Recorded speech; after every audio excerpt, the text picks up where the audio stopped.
புட்டுக்கு மண் சுமந்த பிரம்படி வாங்கிய எம்பெருமான். மதுரையில் அரிமர்தன பாண்டியன் என்பவன் மன்னனாக இருந்து வந்தான்.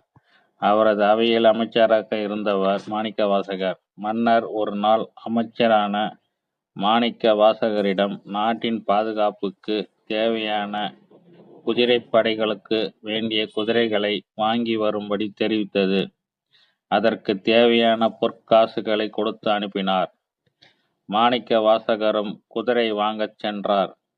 அவர் செல்லும் வழியில் இருந்த சிவன் கோவில்களில் திருப்பணிகள் செய்வதற்காக மன்னர் குதிரை வாங்க கொடுத்திருந்த பொற்காசுகளில் இருந்து எடுத்து கொடுத்து கொண்டே சென்றார்.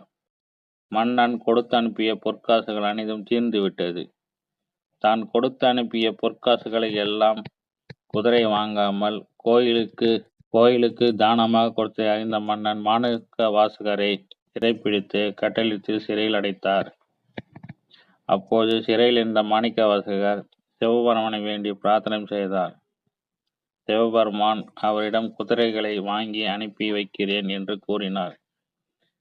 மறுநாளே பொழுதி பறக்க 16,000க்கு அதிகமான குதிரைகள் மதுரை வந்து சேர்ந்தன. அதை கண்ட பாண்டிய மன்னன் மாணிக்கவாசகரை உடனடியாக விடுதலை செய்தான். ஆனால் அன்று இரவே மதுரைக்கு வந்திருந்த குதிரைகள் அனைத்தும் நரியாக மாறின. அங்கிருந்த குதிரைகளையும் கொன்று தீர்த்து விட்டன. அதனை கண்டு கடுக்கோபம் அடைந்த பாண்டிய மன்னன் அதற்கு காரணம் மாணிக்கவாசகர் தான் என்று நினைத்து மீண்டும் மாணிக்கவாசகரை பிடித்து வைகை நதிகளிலிருந்து மணலில் வெயிலில் வாட்டி சித்திரவதை செய்தார். அதனை பார்த்த சிவபெருமான் மணலின் சூட்டிலிருந்து மாணிக்கவாசகரை காப்பாற்ற நினைத்து வைகை ஆற்றில் வெள்ளம் பெருக்கெடுத்து ஓட செய்தார். அந்த வெள்ள நீர் கரைகளை உடைத்து கொண்டு ஊருக்குள் புகுந்துவிட்டது.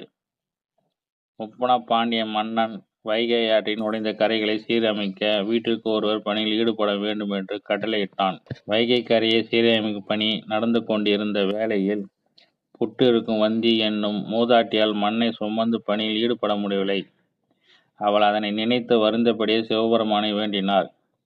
கூலியால் ஒருவில் அங்கு வந்த சிவபெருமான் வந்தியிடம் வந்திக்கு பதிலாக தான் அந்த பணியை செய்ததாகவும் அதற்கு கூலியாக என்ன தருவாய் என்று கேட்டான். நீ இந்த பணிகளை செய்தால் உனக்கு கூலியாக என்னிடத்தில் இருக்கும் புட்டுகளை தருகிறேன் என்று கூறினார் வந்தி. சிவபெருமானும் மூதாட்டியும் இருந்த புட்டுகளை வாங்கி சாப்பிட்டார். அதன் பிறகு நன்றாக உறங்கிவிட்டார். அப்போது அங்கு வந்த மன்னன் வைகை கரையை சீரமைக்காமல் இவன் உறங்கிக் கொண்டிருக்கிறானே என்று கோபமடைந்தான். தன் கையில் இருந்த பிரம்பை கொண்டு உறங்கிக் கொண்டிருந்த கூலியால் உருவில் இருந்த சிவபெருமான் முதுகில் அடித்து தண்டனையை வழங்கினார். இறைவனுக்கு கிடைத்த பிரம்படி அனைத்து உலக உயிரினங்களும் முதுகிலும் விழுந்தன. பாண்டிய மன்னனுக்கும் அந்த அடி விழுந்தது.